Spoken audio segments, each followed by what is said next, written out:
الذي أرسله بالحق بشيرا ونذيرا وداعيا إلى الله بإذنه وسراجا منيرا فقد قال الله تعالى في كلامه المجيد وفي فرقانه الحميد: أعوذ بالله من الشيطان الرجيم. بسم الله الرحمن الرحيم. يا أيها الذين آمنوا اتقوا الله حق تقاته ولا تموتن إلا وأنتم المسلمون. صدق ربنا। আলহামদুলিল্লাহ, আমরা সমস্ত প্রশংসা সেই আল্লাহ সুবহানাহু ওয়া তাআলার দরবারে আদায় করছি, যে আল্লাহ সুবহানাহু ওয়া তাআলা আজকে আমাদেরকে এই মাহফিলে এসে বসার এবং কথা বলার মতো সুযোগ করে দিলেন। সেই আল্লাহ সুবহানাহু ওয়া তাআলার দরবারে শুকরিয়া আদায় করছি। সকলে বলছি আলহামদুলিল্লাহ। লক্ষ কোটি দরুদ সালাম প্রেরিত হোক বিশ্ব নবী জনাবে মুহাম্মদ রাসূলুল্লাহ সাল্লাল্লাহু আলাইহি ওয়াসাল্লামের উপর। আমরা সকলেই বলছি সাল্লাল্লাহু আলাইহি ওয়াসাল্লাম। আমি কুরআনুল কারীম থেকে একটি আয়াত তিলাওয়াত করেছি, যার শাব্দিক অর্থ হচ্ছে আল্লাহ সুবহানাহু ওয়া তাআলা বলেন, তোমরা আল্লাহকে ভয় করার মতো ভয় করো এবং তোমরা প্রকৃত মুসলমান না হয় কেউ মৃত্যুবরণ করিও না। কুরআনুল কারীম হচ্ছে আল্লাহ সুবহানাহু ওয়া তাআলার পক্ষ থেকে বিশ্ববাসীর জন্য সর্বশেষ পায়গাম। কিয়ামত পর্যন্ত সেই আসমান থেকে আর একটা কথাও আজ জমিনে আসবে না। যে সময় কুরআনুল কারীম থেকে আলোচনা করতে বসেছি, সেই সময় মুসলিম উম্মাহ মানবতার জীবন যাপন করছে। বসনিয়া, জেসনিয়া, ফিলিস্তিন, Iraq, Iran, Kashmir, Afghanistan, Bulgaria, Nigeria, south Africa, Lebanon, Myanmar, তুরস্ক, মিশর সহ তামাম দুনিয়া নির্যাতিত, নিগৃহীত, নিষ্পেষিত হচ্ছে মুসলমানেরা। অন্য দিক থেকে তামাম দুনিয়া যেন পাপের সাগরে হাবুডুবু খাচ্ছে। সুদ, ঘুষ, দুর্নীতি, হাউজে লটারি, জেনা, ব্যভিচার, অশ্লীলতা, বেহাপনা, উলঙ্গপনা, চুরি, ডাকাতি, ধর্ষণ, মানুষ খুন, রাহাজানি, অন্যায়, অত্যাচার, অবিচার গোটা পৃথিবীর পরিবেশকে কলুষিত করে ফেলেছে। ঠিক এমন একটা অবস্থা তৈরি হয়েছে তদানীন্তন সময় আরব ভূখণ্ডে সব তামাম পৃথিবীতে যখন পাপের সাগরে হাবুডুবু খাচ্ছিল, যখন মানুষের হাতে এবং গলায় দড়ি লাগায় বাজারে বিক্রি করা হতো, মানুষগুলোই নিয়ে যেত বাজারে বিক্রয়ের জন্য। নিজের বাচ্চাটাকে তার মায়ের কোল থেকে নিয়ে টেনে নিয়ে যেত তার আপন পিতা। মরুভূমিতে নিয়ে যেত, গর্ত খনন করত। মেয়েটি বলতো, আব্বা, মরুভূমিতে তুমি গর্ত খনন করছো কেন? পিতা বলল, সেটা তুমি বুঝবে না, একটু পরে বুঝতে পারবে। মেয়েটি বলছে, বাবা, তোমার গায়ে মুখে পানি লেগেছে, আমি মুছে দেই। তখনও মেয়ে বুঝতে পারে না যে সে গর্তটা তার জন্যই খনন করা হয়েছে। এই দিনটি ছিল আজকের দিনটি তার জীবনের শেষ দিন। বাচ্চাটাকে গর্তের মধ্যে নামাই দেওয়া হলো। মেয়েটা বলছে, বাবা, তুমি আমাকে গর্তে নামালে কেন? বাবা বলছে, আমি তোমার সাথে মশকরা করছি, সেটা তুমি বুঝবে না, একটু পরে বুঝতে পারবে। চতুর্দিক থেকে মাটি তার বুক পর্যন্ত দিয়ে দিল। বলছে, বাবা, তুমি আমাকে মাটির নিচে দিচ্ছ কেন? বাবা বলছে, সে তুমি বুঝবে না, আর একটু পরে বুঝতে পারবে। বাচ্চাটির বুক পর্যন্ত যখন মাটি গেড়ে দেওয়া হলো, বুক পর্যন্ত মাটির নিচে চলে গেল, তখন মেয়েটি তার বাবাকে একটা আঙ্গুল টেনে ধরছে। মেয়ে বলছে, বাবা তুমি আমাকে মেরো না বাবা, আমি এখান থেকে অনেক দূর চলে যাব, আমি তোমাকে বাবা বলে পরিচয় দিব না, তবুও তুমি আমাকে মেরো না। কন্যা সন্তান হয়ে জন্ম নেওয়ায় যদি আমার অপরাধ হয়ে থাকে তাহলে যতদূর চোখ যায় চলে যাব, তবুও তোমাকে বাবা বলে কোথাও পরিচয় দিব না, তোমাকে অসম্মান আমি করব না বাবা, তুমি আমাকে মেরো না। কিন্তু মানবরূপী হিংস্র জানোয়ারের চাইতেও এই জঘন্য পিতা তার মেয়েটাকে ছাড় দিল না, তার মনে একটু মায়া লাগলো না। এই নিকৃষ্ট মানবরূপী পিতা চতুর্দিক থেকে মাটি টানতে থাকলো। মানুষরূপী পিতারূপী হিংস্র জানোয়ার তার কন্যা সন্তানকে দুনিয়া থেকে চিরতরে বিদায় করে দিল, বিলীন করে দিল এই নিস্তব্ধ এই শিশুটির আওয়াজকে। শিশুটিকে এই পৃথিবী থেকে বিদায় করে দিল। এই যখন ছিল মক্কার অবস্থা, গোটা মক্কার লোকেরা পাপের সাগরে হাবুডুবু খাচ্ছিল, ঠিক সেই সময় আল্লাহ সুবহানাহু ওয়া তাআলা কুরআনুল কারীম নাজিল করলেন। কুরআনুল কারীম নাজিল করে বললেন, গোটা দুনিয়া পাপের সাগরে হাবুডুবু খাচ্ছিল, ঠিক সেই সময় আল্লাহ সুবহানাহু ওয়া তাআলা বিশ্বের আঙ্গিনায় দান করলেন হেদায়েতের পরশ পাথর। ঘোষণা আসলো সূরা আরাফের 204 নম্বর আয়াত। 204 নম্বর আয়াত, ওয়াইজা কুরিয়াল কোরআন ফাসতামিউ লাহু ওয়া আনসিতু লাআল্লাকুম তুরহামুন। সূরা আরাফের 204 নম্বর আয়াতে আল্লাহ বলেন, যখন তোমাদের সামনে কোরআনুল কারীমের বক্তব্য দাস পেশ করা হয়, তাফসীর পেশ করা হয়, তখন তোমরা মনোযোগের সাথে চুপচাপ শুনবে। তখন জনগণ যদি প্রশ্ন করে কি হবে শুনে, এই আয়াতের শেষের অংশে আল্লাহ সুবহানাহু ওয়া তাআলা জানায় দিলেন, লাআল্লাকুম তুরহামুন, আমি আল্লাহ তোমাদের উপর রহমত নাজিল করব। পাবলিকের উপর কিউরিওসিটি জাগতে পারে, আল্লাহ কি রহমত নাজিল করবা। সূরা হামিম আর সিজদা 30 নম্বর আয়াতে আল্লাহ জানাই দিলেন, তাতানাজ্জালু আলাইহিমুল মালাইকা, আমি আল্লাহ সুবহানাহু ওয়া তাআলা আসমান থেকে তোমাদের জন্য ফেরেশতা নাজিল করব। এই ফেরেশতা নাজিল করে কি করবেন? আল্লাহ সুবহানাহু ওয়া তাআলা সূরা ফুরকানের 70 নম্বর আয়াতে বলে দিলেন, আউলাইকা ইউবাদদিলু সাইয়্যাতিহিম হাসানা ওয়া কানা গফুরান রহিমা। ফাউলাইকা ইউবাদদিলু, আল্লাহ বলেন আমি পরিবর্তন করে দিব। কি পরিবর্তন করে দিবেন? আল্লাহ বলেন ইউবাদদিলুল্লাহ, আমি পরিবর্তন করে দিব। কি পরিবর্তন করে দিবেন? আমি আমার বান্দার সমস্ত পাপগুলো পরিবর্তন করে দিব। কি দিয়ে পরিবর্তন করে দিব? আমি আমার বান্দার সব পাপগুলোকে পরিবর্তন করে তার সওয়াবে ভালো আমল নামায় পরিবর্তন করে দেব, অথবা সম্পূর্ণ পাপগুলো আমি সওয়াবে পরিণত করে দেব। তাহলে কুরআনুল কারীমের মাহফিল শুনলে লাভ না লস? সেই লাভ। জনগণ কোরআন শোনা শুরু করে দিল। আবু জেহেল বলল, এই কোরআন শুনতে দেওয়া যাবে না। আবু জেহেল বলল, এই অবস্থা চলতে দেওয়া যায় না, এটা যদি চলতে থাকে তাহলে আমার পার্টিতে কোনো লোক থাকবে না, এজন্য জনসভা করতে হবে। সিদ্ধান্ত হলো জনসভা করার।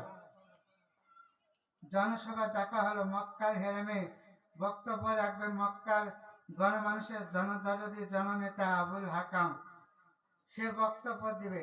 মক্কার উত্তর পূর্ব কর্নারে দাঁড়িয়ে আবু জেহেল বক্তব্য দিয়েছিল। আল্লাহ সুবহানাহু ওয়া তাআলা জনগণ জানতেন আবু জেহেল একদিন থাকবে না।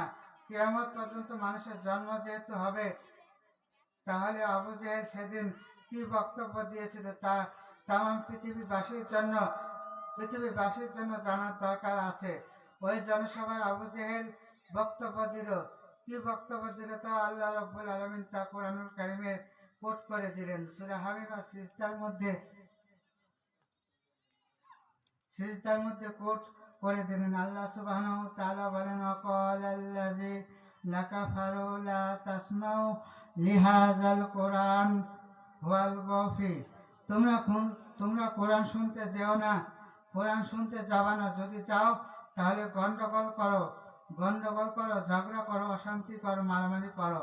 তাহলে কেউ কোরআন শুনতে পারবে না, কোরআন বুঝতে পারবে না। এই কোরআন তোমরা শুনবে না। এটা হচ্ছে আবু জেহেলের বক্তব্য। যদি কোনো জনসভার আয়োজন করা হয়, জনসভায় এক দলের লোক যায় না, আর বিভিন্ন দলের মতের লোক সেখানে যায়। ভিন্ন দলের কিছু ভিন্ন মতের লোকও ছিল। তারা বলল, নেতা থামেন, আপনি নিজে একদিন বলেছিলেন যে এ কোরআন কোনো মানুষের না, এই কোরআন হচ্ছে আল্লাহর পক্ষ থেকে নাজিল করা কিতাব। এই কিতাব আল্লাহ, আপনি একদিন বলেছিলেন এই কিতাব হচ্ছে আল্লাহর পক্ষ থেকে নাজিল করা কিতাব, এটা কোনো মানুষের কিতাব নয়, এই কিতাব আল্লাহ।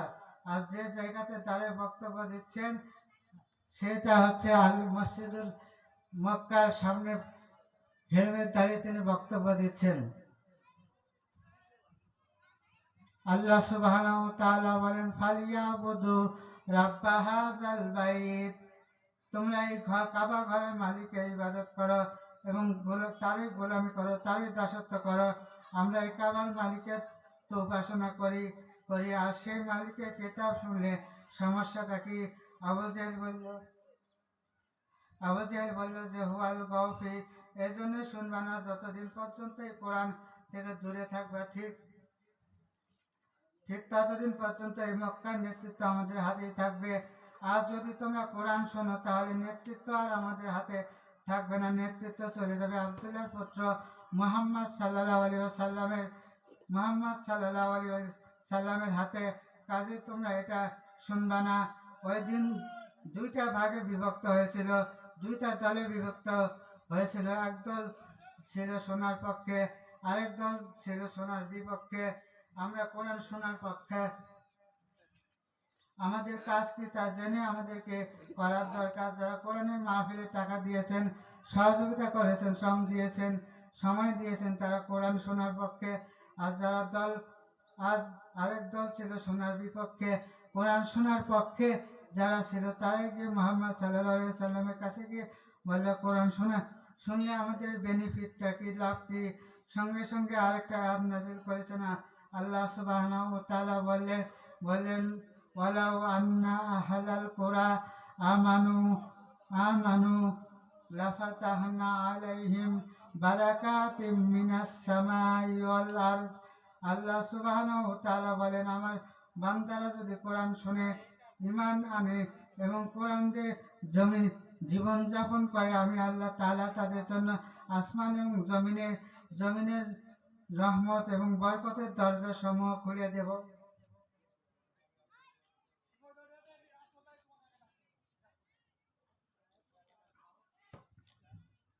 সমূহ খুলে দেব।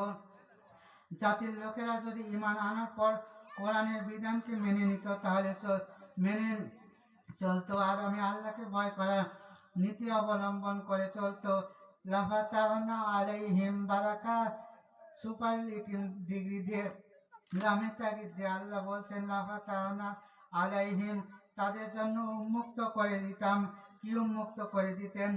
বারাকাতিম মিনাস সামাই ওয়াল আরদ, আসমানের বরকতের দরজা, জমিনের বরকতের দরজা আমি আল্লাহ খুলে দিতাম। সৌদি আরব আল্লাহ সুবহানাহু ওয়া তাআলার হুকুম মেনে নিল। আল্লাহর ওয়াদা সত্য এবং সঠিক। ইন্নাল্লাহা লা ইউখলিফুল মিয়াদ, তিনি আল্লাহ ওয়াদা খেলাফ করেন না। ফাআনুন লিমা ইদ, তিনি যা ইচ্ছা তাই করেন। আন্নাল কুওয়াতা লিল্লাহি জামিয়া, সমস্ত ক্ষমতার চাবিকাঠি আল্লাহ সুবহানাহু ওয়া তাআলার হাতে। আল্লাহ বলেন, আমি আকাশ এবং জমিনের দরজা খুলে দিতে চেয়েছি, সৌদিবাসী তা মেনে নিল। আমি জমিনের নিচ থেকে চারটা খনিজ সম্পদ সৌদিবাসীর জন্য দিয়ে দিলাম, হাতের নাগালে দিয়ে দিলাম। আমরা জমিনে পাইপ ঢুকালে পানি পাই, তারা পায় তেল। আমরা জমিন খুললে পাই কাদামাটি, তারা পায় স্বর্ণ। তাদের আছে কয়লা, তাদের আছে পাথর। আল্লাহ এতটা খনিজ সম্পদ কেন কোন দেশকে দেন নাই যতটা দিয়েছেন বাংলাদেশকে? পার্বত্য চট্টগ্রামে পাহাড়ের নিচে রয়েছে স্বর্ণ, মাটির দ্বীপের নিচে রয়েছে তেল। গোটা বাংলাদেশের বিভিন্ন অঞ্চলে রয়েছে গ্যাস। উত্তর অঞ্চলে বেড়াতে যান। দিনাজপুরে বড় সম্পদ আল্লাহ দান করেছেন। দিনাজপুরে বড় পুকুরিয়া কয়লার খনি আল্লাহ দান করেছেন। বাংলাদেশের 100 বছরের চাহিদা পূরণ করে এই খনি বিদেশে রপ্তানি করা যাবে। রংপুরে আছে লোহার খনি। ঠাকুরগাঁ নীলফামারীতে পঞ্চগড় থেকে ঘুরে আসেন, সেখানে পাথরের খনি। ওখান থেকে বড় বড় পাথর তাকে লোড করে বাংলাদেশের বিভিন্ন প্রান্তে পাঠানো হচ্ছে, আর ছোট পাথরগুলো জমিনের নিচে ঢেকে দেওয়া হয়। 2 থেকে 3 বছর পরে সে পাথরগুলো বড় পাথরে রূপান্তরিত হচ্ছে। শুধু কি তাই, লালমনিরহাটে ইউরেনিয়ামের খনি। সিলেটের জমিনে আরেকটা রয়েছে ইউরেনিয়ামের খনি আল্লাহ দান করেছেন। খনিজ সম্পদে তামাম বাংলাদেশে হবে না, হবে তো বাংলাদেশের দ্বিতীয় মুসলিম রাষ্ট্র হলো আমাদের বাংলাদেশ, যে দেশে মাটিতে লক্ষ লক্ষ মসজিদ থেকে ফজরে আজান শুনে ঘুম ভাঙে মুসলমানদের। হাজার হাজার আউলিয়া যে দেশে শুয়ে আছেন, যে সে দেশে হাজার হাজার মাদ্রাসা, লক্ষ আলেম। সে দেশটাকে আমার আল্লাহ কত ভালোবাসেন। সে ভালোবাসা দিয়ে লাল সবুজের এই দেশটায় লাল সবুজের এই পতাকাকে পৃথিবীর সবুজ ভূখণ্ডে, পৃথিবীর অন্যতম সফল মণ্ডিত সৌন্দর্যমণ্ডিত এই রাষ্ট্রের মাটিতে নিচে আল্লাহ সুবহানাহু ওয়া তাআলা এতগুলোকে খনিজ সম্পদ দান করলেন। সেই দেশের মাটির উপরে বসে আল্লাহর হুকুম শুনছি। ঘরের পাতিলে খাবার রেখে আমরা ক্ষুধার্ত, আর ঘরের ঘরের খাটে নিচে সম্পদ রেখে আমরা ভিক্ষা জ্বলিনি, বেকারত্বে গ্লানিনে গোটা দুনিয়ায় ভিক্ষুকের মতো ঘুরে বেড়ায়। হায়রা আমাদের কপাল। এগুলো হলো আমাদের। আল্লাহ বলেন, তোমরা যদি আমার বিধানকে মেনে নাও, লাফাতাহনা আলাইহিম, তোমাদের জন্য উন্মুক্ত করে দেব বারাকাতে মিনাস সামাই ওয়াল আরদ, আসমান এবং জমিনের বরকত দরজা সমূহ খুলে দেব। এই জমিনটাকে আমি তোমাদের জন্য জান্নাতের টুকরায় পরিণত করে দেব। অতি সম্ভাবনা এই দেশ, যে দেশের মাটিতে আমরা কোরআনের শুনছি, সেই আল্লাহর দেওয়ার নিয়ামতগুলো আমরা চাই, তাহলে ফিরে আসতে হবে কোরআনের দিকে। কাজে আমরা যে দল করি না কেন, সব দলের কথা ভুলে গিয়ে আমাদেরকে কোরআনের ছায়াতলে ফিরে আসতে হবে। আসেন সেই রবের দিকে দিল ও মন নরম করে আমরা কোরআনের কথার দিকে কান লাগাই। কোরআনের আলোচনা শুধু শুনলে হবে না, বাড়ি নিয়ে যেতে হবে। বিয়ে যারা করতে যায় তাদেরকে সাথে যারা যায় তাদেরকে বলা হয় বরযাত্রী। বর গিয়ে সেখানে 2টা জিনিস পায়, এক হচ্ছে খাওয়া দাওয়া পায়, 2 হচ্ছে বউ পায়। যারা শুধু খাবার পায় এক বেলা, বরের সাথে গিয়ে দুপুরে খাওয়া দাওয়া করে বিকালে বিদায়, সারাদিন একবার। এরপরও বরের খাবার দেখেন না, শ্বশুর শাশুড়ি শালি সকলে খাওয়ায়। যতদিন পর্যন্ত এই জামাই বেঁচে থাকবে ততদিন পর্যন্ত এই জামাই সম্মান আর খাবার পাবে। ওই শ্বশুর বাড়িতে তার আদর সোহাগের কোনো ঘাটতি হবে না, আদর সম্মানের ঘাটতি হবে না। আর বরযাত্রী মাত্র একবার খাবার পেল, কারণটা কি? বর যেখানে গিয়ে একটা শব্দ বলেছিল কাবিল তু, কবুল করলাম। বর বলেছিল কবুল, বরযাত্রীরা কবুল বলে নাই, তাই একবার খাওয়া। বরযাত্রী হয়ে সাথে যায় অনেকে, বাসায় গোস্ত পায় না, ওখানে গিয়ে এমনভাবে গোস্ত চাবায় যেন মনে হয় জীবনে গোস্তই খায় নাই। গোস্ত টানলে লম্বা হয়, ওগুলো খায় না। সবজি খায় না, ডাল খায় না। এরপর কি করে? জগ ভাঙ্গে, গ্লাস ভাঙ্গে, প্লেট ভাঙ্গে।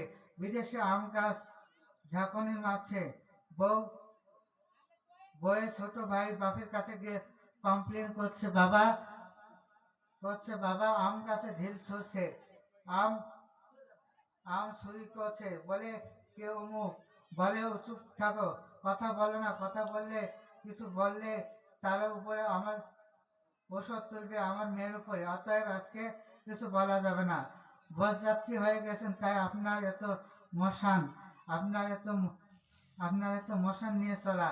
বরযাত্রী না হয় একদিন জানতো আম পাততে হবে না, আমের গাছের দিকে একটু নজর দিবেন, দেখবেন আপনাকে আর মারবে এবং বিদায় করে দিবে, অপমান করে তাহলে বিদায় করে দেবে। তাহলে বরযাত্রী হয়ে গেলে যতটা অপরাধ করবে সব অপরাধ মাপ। কোরআন হলো বর, আর এই কোরআন বয়ান আলোচনা শুনে যারা কোরআনের সহযাত্রী যারা হবেন তারা হবেন বরযাত্রী। আল্লাহ বলেন ইয়াগফির লাকুম যুনুবাকুম, আমি তাদের অপরাধের বিচার করব না, সব অপরাধ মাফ করে দেব, ক্ষমা করে দেব। বর বিয়ে বাড়িতে গিয়ে কবুল বলেছিল কাবিল তু। এই কবুল বলার কারণে বর দুইটা জিনিস পেয়েছে, একটা হচ্ছে বউ, দুই হচ্ছে খাবার।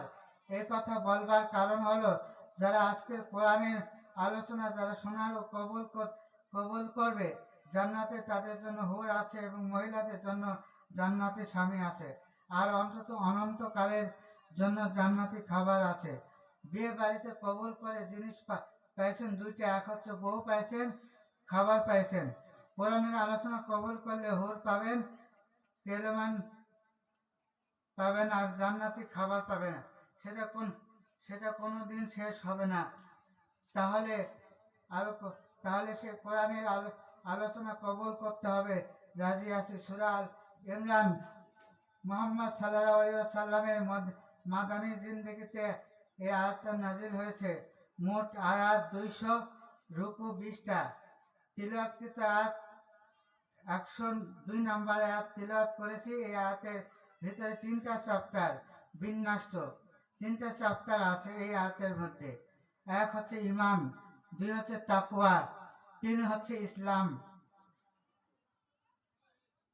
মুসলিম আল্লাহ কি বলছেন দেখেন, ইয়া আইয়ুহাল্লাযিনা আমানু ইত্তাকুল্লাহ, হে ইমানদারেরা তোমরা আল্লাহকে ভয় করো, হাক্কা তুকাতিহি, যেভাবে তাকে ভয় করা উচিত। 1 ঈমান, 2 আল্লাহর ভয়, 3 ওয়ালা তামুতুন্না ইল্লা ওয়া আনতুমুল মুসলিমুন, মুসলমান না হয়ে মৃত্যুবরণ করো না। আল্লাহ কি বলছেন দেখেন, ইয়া আইয়ুহাল্লাযিনা আমানু, আমানু শব্দটা আমানা থেকে নেওয়া হয়েছে। আমানা ইউমানান ফাহুয়া মুমিন, ইমানদার তারা যারা বিশ্বাস করে আল্লাহকে, কিতাবকে, রাসূলকে, পরকালকে, জান্নাতকে, জাহান্নামকে বিশ্বাস করে, পরকালকে, ভালো মন্দকে বিশ্বাস করে, খায়রিহি ওয়া শাররিহি মিনাল্লাহি তাআলা, এগুলোকে বিশ্বাস করে। এখানে ঈমান আনার জন্য আমরা একটা শব্দ পূরণ করেছি মুখ থেকে, সেটা হচ্ছে লা ইলাহা ইল্লাল্লাহু মুহাম্মাদুর রাসূলুল্লাহ সাল্লাল্লাহু আলাইহি ওয়াসাল্লাম, আল্লাহ ছাড়া বিধানদাতা কেউ নয়। এটা বলবার পর আমরা মেনে নিয়েছি তাওহীদকে। এরপর আমরা বলেছি ওয়া আসমাহি ওয়া সিফাতি ওয়া কাবিলতু। ক্লাসের মধ্যে কিছু ছাত্র আছে যারা ক্লাসে বলে, স্যার ছুটি দেন, না হয় আমি চলে গেলাম। স্যার জানে তাকে ছুটি দিলেও সে চলে যাবে, ছুটি না দিলেও সে চলে যাবে, অতএব বলে যাও তুমি চলে যাও। আসলে কি স্যার তাকে ছুটি দিয়েছে? ছুটি দেয় নাই। তাহলে 82 রুলের ছাত্র, 1 থেকে 10-এর রুলের ছাত্ররা কোনোদিন ক্লাস ফাঁকি দিয়ে পালায় না, চলে যায় না। যারা মুমিন তারা কোরআনের বয়ান শেষ করে তারপর চলে যায়। যারা কোরআন শুনে না, কোরআন মানে না, তাদের বিরুদ্ধে কোরআন আল্লাহর দরবারে মামলা দায়ের করে বলবে, কোরআন বলবে ওয়াকালা রাসূলু ইয়া রাব্বি ইন্না কওমি ইত্তাখাযু হাযাল কুরআনা মাহজুরা। রাসূল সাল্লাল্লাহু আলাইহি ওয়াসাল্লাম সেদিন মামলা দায়ের করবেন। রাসূল সাল্লাল্লাহু আলাইহি ওয়াসাল্লাম বলবেন, ইয়া রাব্বি, হে আমার রব, ইয়া কওমি, আমার উম্মতের মধ্যে কিছু লোক, ইত্তাখাযু হাযাল কুরআনা মাহজুরা, এক শ্রেণীর লোক জমিনে এই কোরআনটাকে কোরআন তামাশা মনে করত, তামাশা হিসেবে গ্রহণ করেছিল। বাড়িতে কোরআন ছিল, পড়ে নাই, বোঝে নাই, কোরআন বোঝার চেষ্টা করে নাই। কোরআনের মাহফিলে যারা করত, কোরআনের মাহফিলে বসে নাই, সাইডে ছিল এবং আল্লাহর কোরআনের কথা যারা বলতো তাদের সহ্য করতে পারতো না, সহ্য করতে পারে নাই, তাদের ভালোবেসে নাই। এবং এবং লোকগুলির বিরুদ্ধে আমি মামলা দিলাম। সূরা ফুরকানের 30 নম্বর আয়াত। আল্লাহ নবী যদি মামলা দায়ের করে বলেন, আর আল্লাহ যদি মামলা বলে নেন, বিচার করেন, তাহলে লোকটার জায়গা কোথায় হবে? জাহান্নামে। এজন্য আমরা কোরআনের মাহফিল থেকে কেউ উঠবো না। কোরআনের মাহফিলে 1 ঘন্টা 2 ঘন্টা বসে থাকতে পারবো না। কোরআনের আলোচনা আমরা শেষ পর্যন্ত শুনে যাব। আল্লাহ সুবহানাহু ওয়া তাআলা বলেন, ইয়া আইয়ুহাল্লাযিনা আমানু, ওহে ঈমানদাররা, ঈমানদার তো তারা যারা আমানত বিল্লাহ, ঈমান আল্লাহর প্রতি ঈমান আনলাম, আল্লাহর উপর ঈমান আনলাম। এ কথা বলা যাবে না, বলতে হবে আল্লাহর প্রতি ঈমান আনলাম। টেবিলের উপরে গ্লাস, তার উপরে গ্লাস, আমরা অনেকে বোঝানোর জন্য বলছি, টেবিলের উপরে গ্লাস আছে টেবিলের উপরে। আর আমরা যদি বলি আল্লাহর উপরে ঈমান আনলাম, তাহলে এর অর্থ দ্বারাই হচ্ছে আল্লাহ আছেন নিচে, ঈমান থাকবে উপরে। এজন্য এই কথা বলা যাবে না, বলতে হবে আল্লাহর প্রতি ঈমান আনলাম। আল্লাহর নিচে, এজন্য তুমিনুনা বিল্লাহ, ঈমান আনবো আল্লাহর প্রতি। কোনো হেড মাস্টার বা প্রিন্সিপালের কাছে যদি আমরা দরখাস্ত লিখি, সে বরাবর হেড মাস্টার বিষয় ছুটির জন্য আপনার কাছে আবেদন এটা লিখি, সেই দরখাস্ত কি কবুল হবে? দরখাস্ত কবুল হবে না স্যার।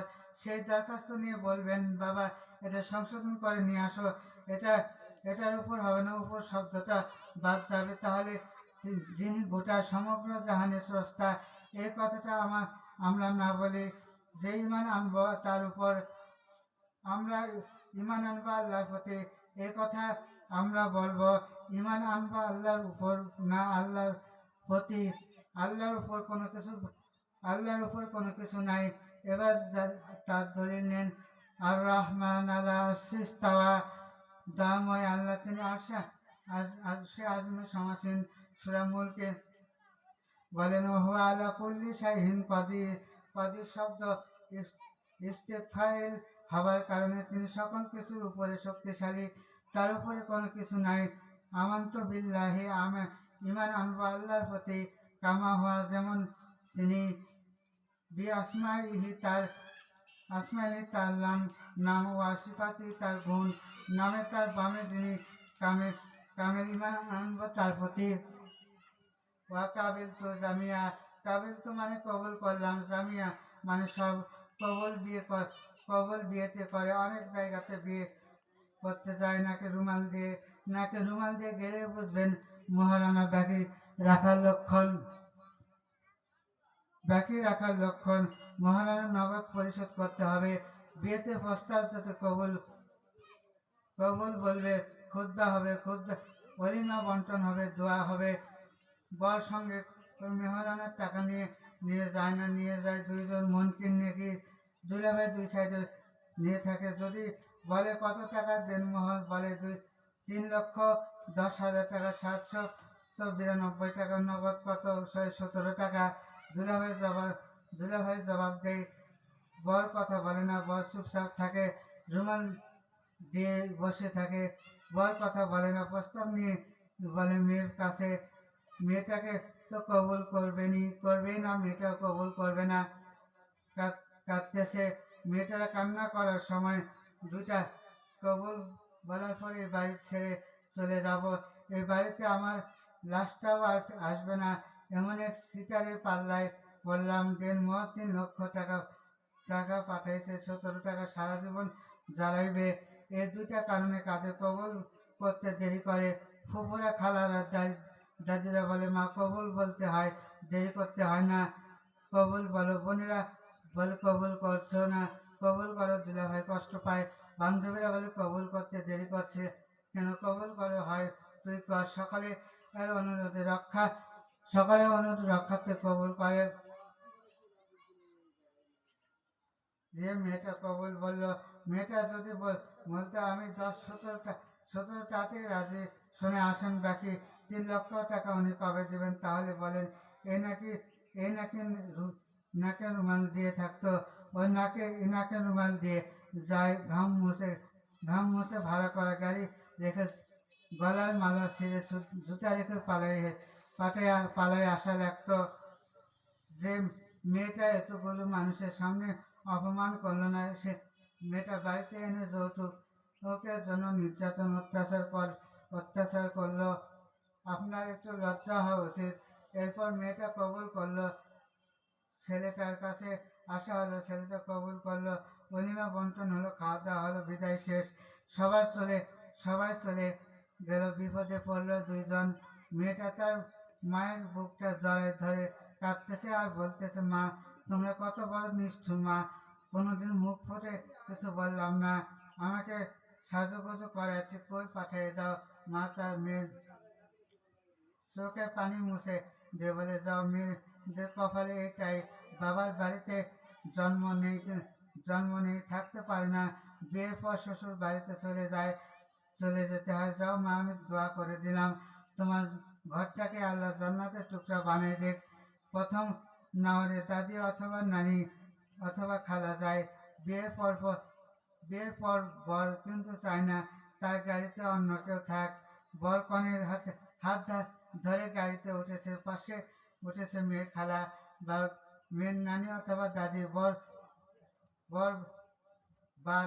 বারবার মনে মনে বলেন, উঠলো কেন, এরকম বলে কি জন্য আসলো, আমি তো আছি, এরকম বলে। নানি দাদি খালা কি জন্য যায়, তারা অফিস বুঝে দিতে যান। শাশুড়ির হাতে তুলে দিয়ে বলে, তোমার এই নাতনিটার স্কুল কলেজ পত্র, জীবনে কোনোদিন সংসারের কাজ করে নাই, সংসারের কাজ করতো না। যদি কোনোদিন কোনো ভুল করে থাকে তাহলে ভুলগুলো মাফ করে দিয়ে যে নিজের মেয়ে মনে করে চালাই নিন। রান্না বান্নার কাজ যা জানে না শিখাই দিন, কোনো ভুল করলে চালাই নিন। শ্বশুরি তার আঁচল থেকে চাবিটা খুলে বৌমার হাতে দিয়ে বলল,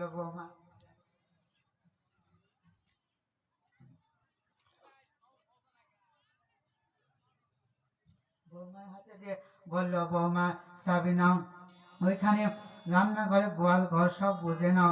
আজ থেকে সংসারে সব দায়িত্ব তোমার, সব কাজ তুমি করবা, সংসার ঠিক মতো দেখাশোনা করবা, তোমার দায়িত্বে সব থাকলো। রান্না বান্না করবা, তুমি খাবা, শ্বশুর শাশুড়িকে খাওয়াবা, কাপড় কাজ করবা, সংসার দেখাশোনা করবা, কাপড় চোপড় পরিষ্কার করবা, বাড়ি ঘর পরিষ্কার করবা, শ্বশুর শাশুড়ির সেবা যত্ন করবা এবং স্বামীর সেবা যত্ন করবা। এইসব কাজ তুমি করবা। এবার ঘরে যাও। শাশুড়ি মায়ের ঘরে গিয়ে বলছে, মা শোনো, সকালে উঠে যখন কাজ করবা, শুরু প্রথমেই কিন্তু গরু, গ্রামের মধ্যে অনেক মহিলাকে গরুর দেখাশোনা করা লাগে। এবার চাবি নিয়ে নানি দাদিকে ঘরে গিয়ে বলে, চাবি দিয়ে বলে, এই সংসার তুমি করো, আমি গেলাম, আমি এই সংসার করব না, আমার পক্ষে সম্ভব না, আমি কবুল করবই না। সকলের অনুরোধে রক্ষার্থে কবুল করেছি। সেই কবুলের ভিতরে ঘর বাড়ি পরিষ্কার, রান্না করা, গোয়াল ঘর পরিষ্কার করা, কাপড় কাচা, স্বামীর সেবা, শ্বশুর শাশুড়ির সেবা, এত কাজ আমি করতে পারবো না, আমি চললাম, তুমি করো সংসার, আমি এই সংসারে থাকতে পারবো না, আমি চললাম। কথাটা শাশুড়ির কানে গেছে। শাশুড়ি বৌমাকে ডাক দিয়ে বলল, সংসার করবে না কেন? কবুল করেছো, কবুল করে বিয়ে করে শ্বশুর বাড়িতে আসছো, স্বামীর বাড়িতে আসছো, কাজ করে খেতে হবে। কবুল করে এসেছো, কবুলের শর্ত পূরণ করতে হবে, কবুলের শর্ত পূরণ করে বাড়িতে থাকতে হবে। কবুলের শর্ত পূরণ করবে না, এ বাড়িতে থাকবে না। আচ্ছা, আপনারা বলেন, এই মেয়ের কি এরকম করলে সংসার কি টিকবে না? ঠিক তেমনি মেয়েকে সব মেনে নিয়ে সংসার করতে হবে, সংসার করার দরকার আছে। এবার ওই মেয়েটাকে একটা তালিকা করছে, সিলকুট লিখেছে, আদা রসুন পেঁয়াজ মরিচ মাছ গোস্ত তরকারি ইত্যাদি বাজার করে নিয়ে আসো। স্বামী হাতে সিলকুট দিয়েছে। এসব হলো বাজারের খরচ। বাজারের তালিকা, এত তালিকা একদিন বেশি তো দেই না, মাত্র 19টা বাজার। বন্ধুদের ডেকে বলছে তোদের ফাঁদে পা দিয়েছি, কবুল করে কি বিপদে পড়লাম। তাদের বুদ্ধি শুনে বিপদে পড়লাম, তোদের বুদ্ধি শুনে কবুল করলাম। তাই এই কবুল করার কারণে 19টা বাজার একসাথে করে দিতে হবে, 19টা খরচ একসাথে আমাকে দিতে হবে, হচ্ছে আমার পক্ষে সম্ভব না। বন্ধুরা বলছে চুপ করো, কবুলের মধ্যে সব আছে। বলছে আমার পক্ষে সম্ভব না, বলছে কিছু বলবা না, আমাদের মান সম্মানের ব্যাপার আছে, চুপ করো, কিছু বলবা না, কোনো কথা বলবা না, চুপ করো, কবুলের মধ্যে সব আছে। স্বামী যদি এরকম বলে এই সংসার টিকবে না। ঠিক তেমনি স্ত্রী যদি বলে সংসার টিকবে না, তাহলে এই সংসার আর বেশি দিন টিকবে না। স্ত্রী যদি বলে